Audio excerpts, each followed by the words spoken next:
तो आज हमारे हाथ लगी है स्वास्तिक सृजन फाउंडेशन की एक छोटी सी पर बहुत ही दिलचस्प गाइड।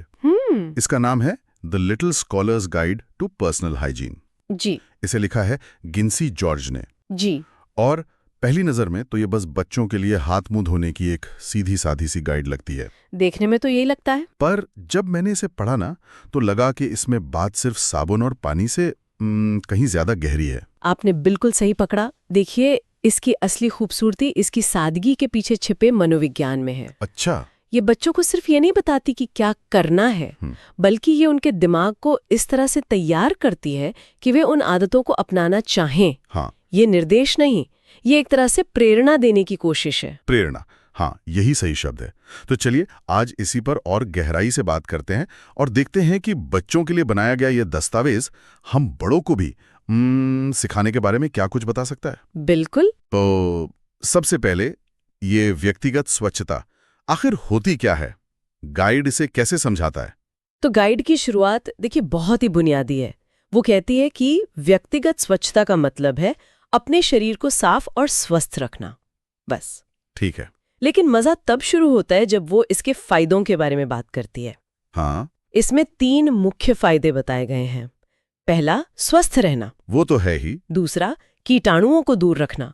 और तीसरा, खुश और आत्मविश्वासी महसूस करना। यहीं पर आकर मैं रुका था। स्वस्थ रहना और कीटाणुओं से बचना, ये तो हम सब बचपन से सुनते आ रहे हैं। हाँ, ये तो पुरानी बातें हैं। ये तो हर कोई बताता है। लेकिन खुश और आत्मविश्वासी महसूस करना, क्या सच में साफ कपड़े पहनने या रोज नहाने से किसी बच्चे का आत्मविश्वास इतना बढ़ सकता है? ये सुनने में थोड़ा बड़ा चढ़ाकर नहीं लगता? ये सवाल बहुत अच्छा है, क्योंकि यहीं इस गाइड का मतलब सार छिपा है। देखिए, पारंपरिक तौर पर हम बच्चों को स्वच्छता के बारे में कैसे सिखाते हैं? हम उन्हें डराते हैं। हाथ नहीं धोओगे तो बीमार पड़ जाओगे, या ब्रश नहीं करोगे तो दांतों में कीड़े लग जाएंगे, है ना? हाँ, बिल्कुल। ये एक नकारात्मक प्रेरणा है जो डर पर आधारित है। सही बात है। डर से काम तो हो जाता है, पर शायद खुशी खुशी नहीं होता। बिल्कुल। ये गाइड उस पूरे नजरिए को ही पलट देती है। ये कहती है कि जब एक बच्चा साफ सुथरा होता है तो वो अपने दोस्तों के बीच, अपनी क्लास में ज्यादा सहज महसूस करता है। अच्छा। उसे ये एहसास होता है कि वो समूह का हिस्सा है, उसे कोई अलग नजर से नहीं देख रहा। और ये जो सामाजिक स्वीकृति है, हाँ, वो उसके आत्मविश्वास के लिए किसी टॉनिक की तरह काम करती है। तो ये सिर्फ कीटाणुओं से लड़ाई नहीं है, ये बच्चे के मन की लड़ाई जीतने में उसकी मदद करना भी है। वाह, मतलब शारीरिक सफाई को सीधे सीधे मानसिक स्वास्थ्य से जोड़ दिया गया है। कमाल है जी। तो एक तरफ तो ये गाइड कहती है कि स्वच्छता से आत्मविश्वास बढ़ता है, और दूसरी तरफ इसे लागू करने के लिए 4 बहुत ही सरल आदतें बताती है। हाँ, 4 स्तंभ। मुझे लगता है इन आदतों को चुनने के पीछे भी कोई गहरी सोच होगी। पहला है हाथ धोना। हाँ, और देखिए इसे कैसे पेश किया गया है। गाइड सिर्फ ये नहीं कहती कि दिन में कई बार हाथ धो, जो कि बहुत वेग है, बहुत अस्पष्ट निर्देश है। इसकी बजाय वो बहुत ही विशिष्ट संकेत या ट्रिगर्स देती है। जैसे खाने से पहले, टॉयलेट इस्तेमाल करने के बाद और बाहर से खेल कर आने के बाद। अच्छा, तो ये तो वही बात हुई जैसे हम बड़ों की आदत होती है कि सुबह उठते ही चाय या कॉफी चाहिए।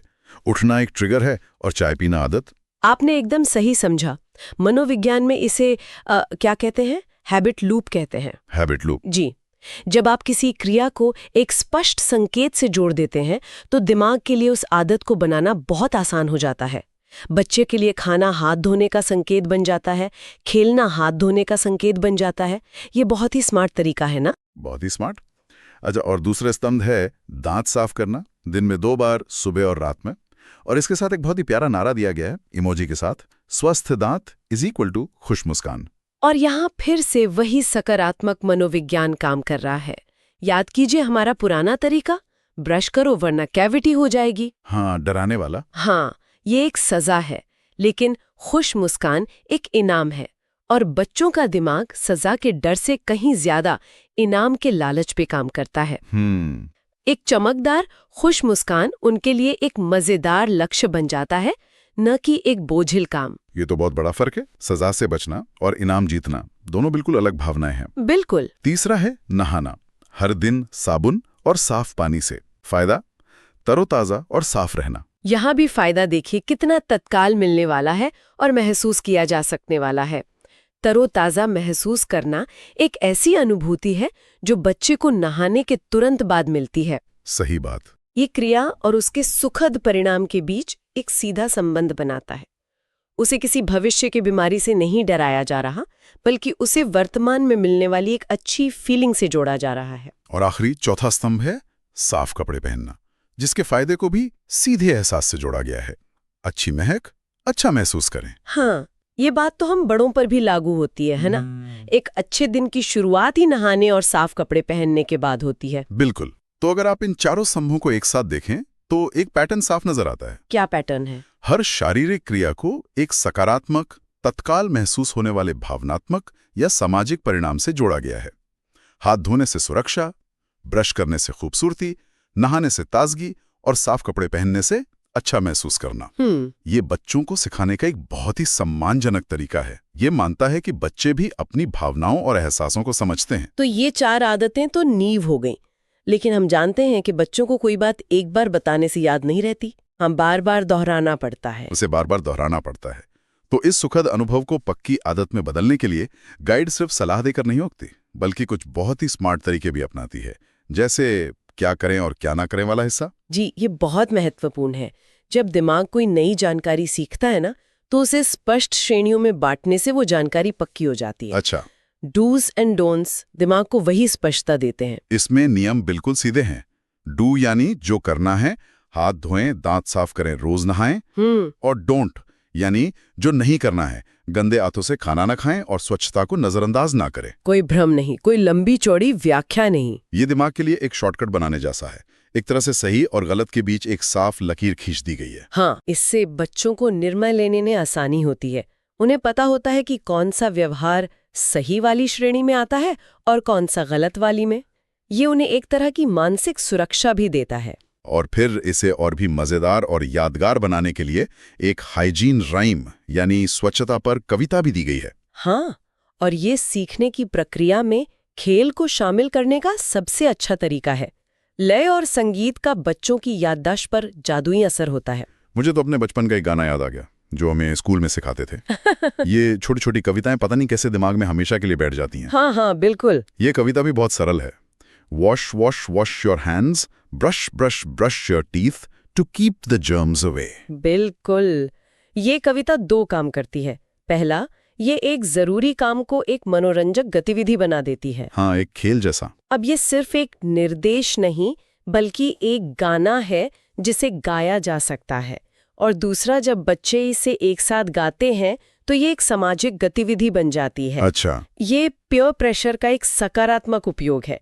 जब मेरा दोस्त गा रहा है तो मैं भी गाऊंगा और उस पर अमल भी करूंगा। तो गाइड ने पहले मनोविज्ञान का इस्तेमाल करके आदतों को आकर्षक बनाया, फिर स्पष्ट नियमों से उन्हें सरल बनाया और अब कविता के जरिए उन्हें यादगार बना दिया। बहुत ही व्यवस्थित तरीका है। जी बिल्कुल। अब आते हैं इसके सबसे आखिरी हिस्से पर, जहां पूरे संदेश का निचोड़ दिया गया है। हाँ, 2 बहुत ही शक्तिशाली नारों के साथ। पहला नारा है साफ शरीर स्वस्थ शरीर।